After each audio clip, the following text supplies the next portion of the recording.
আজকে আমরা দুজনে মিলে একটি উদ্যোগ নিয়েছি।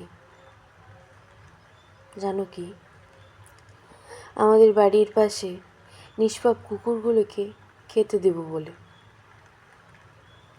আমার ঘরেও দুটো বাচ্চা আছে, যেমন ভালো তেমন মিশুকি, তেমনই এরাও আমার কাছে।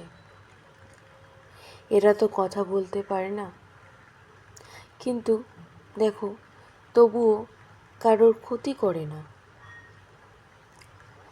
এই নিষ্পাপ শিশুগুলোকে তোমরা যদি ভালোবাসো, তাহলে তোমাদেরও ভালোবাসা দেবে।